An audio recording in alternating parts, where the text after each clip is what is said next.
कुल्लू में भारतीय जनता पार्टी ने आक्रोश रैली निकालकर धरना प्रदर्शन किया। ये रैली कुल्लू के सरवरी बाजार से शुरू होकर कुल्लू के ढालपुर तक पहुंचा। ढालपुर में जनता पार्टी के कई कार्यकर्ताओं सहित दूर दराज से सैकड़ों लोग जनता पार्टी की आक्रोश रैली में शामिल हुए। इस रैली में जनता पार्टी के पूर्व में रहे शिक्षा मंत्री, वन तथा परिवहन मंत्री रहे गोविंद ठाकुर, बंजार के विधायक सुरेंद्र शौरी, पूर्व सांसद व विधायक रहे महेश्वर सिंह ठाकुर, भाजपा के युवा नेता आनी के विधायक लोकेंद्र, भाजपा प्रत्याशी रहे नरोत्तम, लोकसभा के प्रत्याशी रहे ब्रिगेडियर खुशहाल सिंह ठाकुर और कुल्लू के भाजपा पार्टी के अध्यक्ष अरविंद चंडेल सहित सैकड़ों की संख्या में भारतीय जनता पार्टी के चाहने वाले लोग मौजूद रहे। इस धरने में मौजूद पार्टी के कार्यकर्ताओं को संबोधित करते हुए पूर्व शिक्षा मंत्री गोविंद सिंह ठाकुर ने कहा कि हिमाचल में वर्तमान कांग्रेस सरकार ने प्रदेश में लगभग 1500 अलग अलग विभागों के संस्थान बंद करवाए हैं और दशहरा मेले में लाखों रुपए के घोटाले हुए हैं। कुल्लू से संजय आर्य की रिपोर्ट। हुई है उसके लिए सबको बहुत बहुत मुबारकबाद देता हूं। और इसमें हमारे कुल्लू जिला के भी बहुत सारे बीजेपी के नेता जो थे प्रचार प्रसार में गए थे, बहुत सारे यहाँ शामिल हैं। उन लोगों को भी बहुत बहुत मुबारकबाद उनके लिए। प्रश्न बाकी सम्मानित मंच और मैं फॉर्मेलिटीज में ज्यादा नहीं जा रहा हूं। महिलाएं, हमारी कार्यकर्ता, कर्मठ कार्यकर्ता जो हमारे बीच में हैं, हमारे पत्रकार बंधु हैं, मैं केवल इतना कहना चाहता हूं कि आज पूरा हिमाचल ये प्रश्न पूछ रहा है कि ये जश्न जो धर्मशाला में बनाया जा रहा है, ये किस बात का जश्न है। हाल ही में इतनी बड़ी त्रासदी हिमाचल में हुई है जिसमें 500 से भी ज्यादा लोग मारे गए है। कोई सरकार बनती है तो उस सरकार के प्रति विरोध करना, रोष करना, जब कम से कम 3 साल पूरे होते हैं, चौथे 5वें साल में इस प्रकार के विरोध प्रदर्शन हुआ करते हैं। लेकिन वर्तमान सुखविंदर सिंह सुक्खू की सरकार जो 11 दिसंबर 2022 को सत्ता में बैठी थी, तो देखिए ये कैसी सरकार रही जो सरकार ये कहती है कि 1 साल पूरे होने पर हम तो खुशी मनाएंगे। तो खुशी किस बात की मनाएंगे? देखिए नहीं लगेगा। ये कब लगेगा? जब दशहरा खत्म होगा उसके बाद लगेगा। रेडी फाड़ी मार्केट लगेगी, तंबोला उसके बाद लगेगा और उसके बाद जूते की मार्केट लगेगी। लेकिन बाद में पता नहीं क्या हुआ, अपना निर्णय बदलते हुए जहां देवता बैठते थे उसके आगे जूतों की मार्केट लगा दी। और तंबोला देखिए, अब तंबोला से जो पैसा आता है वो पैसा रेड क्रॉस समिति को जाता है और रेड क्रॉस में गरीब लोगों को, किसी को आपने बैसाखी देनी है, किसी को व्हील चेयर देना है, कोई गरीब बीमारी में इलाज करा नहीं पा रहा है, उसकी आर्थिक मदद करनी है।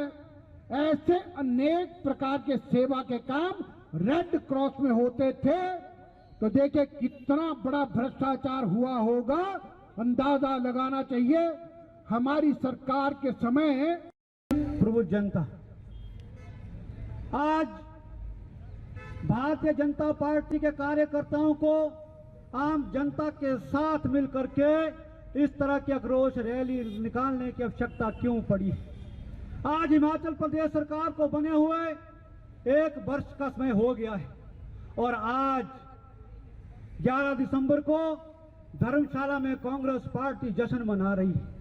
मैं अपनी विधानसभा में पता कर रहा था कि हमारी विधानसभा में भी बसें लगाई है।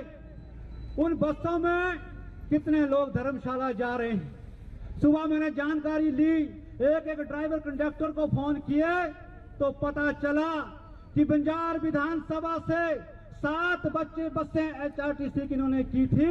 एक पलदी घाटी की बस जिसमें 16 लोग गए हैं और एक यहाँ न्यूली से बस गई उसमें 14 लोग गए हैं और 5 बसों में ड्राइवर और कंडक्टर ही गए। कितनी शर्मनाक बात है। नहीं लगेगा, ये कब लगेगा? जब दशहरा खत्म होगा उसके बाद लगेगा। रेडी फाड़ी मार्केट लगेगी, तंबोला उसके बाद लगेगा, और उसके बाद जूते की मार्केट लगेगी। लेकिन बाद में पता नहीं क्या हुआ, अपना निर्णय बदलते हुए जहां देवता बैठते थे उसके आगे जूतों की मार्केट लगा दी। और तंबोला देखिए, अब तंबोला से जो पैसा आता है वो पैसा रेड क्रॉस समिति को जाता है, और रेड क्रॉस में गरीब लोगों को, किसी को आपने बैसाखी देनी है, किसी को व्हील चेयर देना है, कोई गरीब बीमारी में इलाज करा नहीं पा रहा है, उसकी आर्थिक मदद करनी है। ऐसे अनेक प्रकार के सेवा के काम रेड क्रॉस में होते थे। तो देखिए कितना बड़ा भ्रष्टाचार हुआ होगा, अंदाजा लगाना चाहिए। हमारी सरकार के समय प्रभु जनता, आज भारतीय जनता पार्टी के कार्यकर्ताओं को आम जनता के साथ मिलकर के इस तरह की आक्रोश रैली निकालने की आवश्यकता क्यों पड़ी? आज हिमाचल प्रदेश सरकार को बने हुए 1 वर्ष का समय हो गया है, और आज 11 दिसंबर को धर्मशाला में कांग्रेस पार्टी जश्न मना रही है।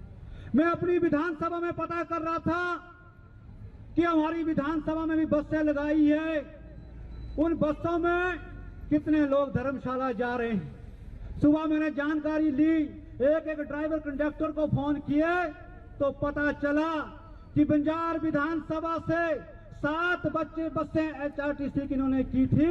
एक पलदी घाटी की बस जिसमें 16 लोग गए हैं, और एक यहाँ न्यूली से बस गई उसमें 14 लोग गए हैं, और 5 बसों में ड्राइवर और कंडक्टर ही गए। कितनी शर्मनाक बात है। 7 बसों में एक तरफ कांग्रेस की सरकार कहती है कि खजाना खाली है, पैसा नहीं है, आपदा की हालत है, दूसरी तरफ यह अव्यवस्था का हाल, लोगों में कोई उत्साह नहीं है, लोग जाना नहीं चाहते हैं। जबरदस्ती जो 16 और 18 लोग ले गए उनको भी कहा गया तुमको राहत मिलेगी, सुखू सरकार तुमको कुछ ना कुछ देगी, तब चलना है। यह हालात आम जनता के बीच में पूरे हिमाचल प्रदेश में आज हमको देखने को मिल रहा है। नरोत्तम ठाकुर जी, अरविंद चंदेल जी, सम्मानित मंच और चारों विधानसभा क्षेत्र से आए सभी मातृशक्ति, युवा व बुजुर्ग साथियों, जैसा मुझसे पहले सभी वक्ताओं ने कहा है कि प्रदेश के अंदर आज जो कांग्रेस की सरकार 1 साल का जश्न मना रही है, ये जश्न नहीं है, ये बिल्कुल ढोंग है। जिस तरीके से आपने देखा समय समय के ऊपर हमारे प्रदेश के मुख्यमंत्री आदरणीय सुखविंदर सिंह सुक्खू जी व्यवस्था परिवर्तन के नाम पे आम जनता को लगातार आए दिन ठगते रहते हैं।